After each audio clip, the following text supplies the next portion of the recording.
Hampshire's struggles continued on the opening day of the LV County Championship match at Lords, where Toby Rowland-Jones and James Harris impressed with the ball to give Middlesex a dominant start to a game which will have ramifications at both ends of the First Division table. Tim Murtagh gave his side the ideal start as he had Jimmy Adams caught behind to the game's fourth delivery after James Franklin had won the toss and inserted. Hampshire lost heavily in their last match with Somerset and they found themselves on 28 for 2 here as Sean Terry gave John Simpson some more work to do, this time off Rowland-Jones.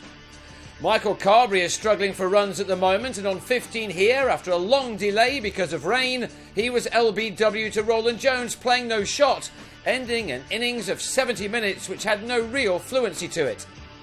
James Vince is another who's going through bad times right now, and when he was bowled by Harris for 13, Hampshire were in some trouble on 55 for 4. Adams aside, all of the batsmen made a start, Adam Wheaton now becoming the fourth man to fall between 13 and 23 as Murtagh cleaned him up as another batsman chose the wrong ball to leave alone. And when Will Smith also fell in similar territory, trapped in front by Rowland-Jones for 18, Hampshire were now on 97 for 6. Joe Gatting was given his first start of the summer in place of the injured Sean Irvine, and the former Sussex man was his side's star performer on the first day of this match.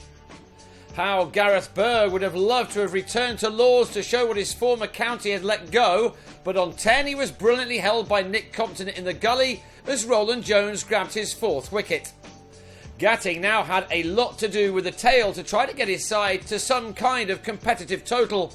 He and Danny Briggs brought up the 150, only for the latter to nick off to Harris for 8 to keep the home side just where they dreamed of being when they won the toss first thing.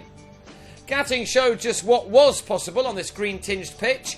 He took 14 runs off a Harris over, including this 6, which took the batsman to a 50 off 75 balls.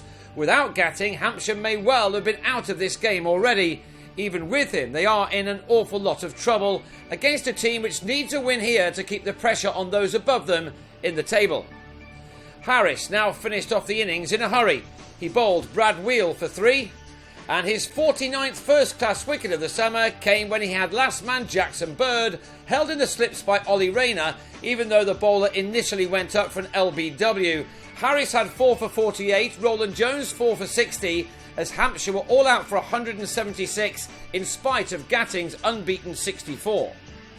Middlesex decided to give Paul Sterling a chance at the top of the order in a championship game, and he played as if this was a one-dayer just to confirm his side's domination of what was almost a perfect day for the home team. Sterling got off to a flyer, while Sam Robson would have just been pleased to make a start after grabbing a pair in the draw with Worcestershire at Uxbridge last week. In 13 overs before the close, these two had already reduced the deficit to just 117 runs with a score of 59 without loss, Sterling making 36 at better than a run a ball and Robson 17. Middlesex then will look to build a match-winning lead on day 2.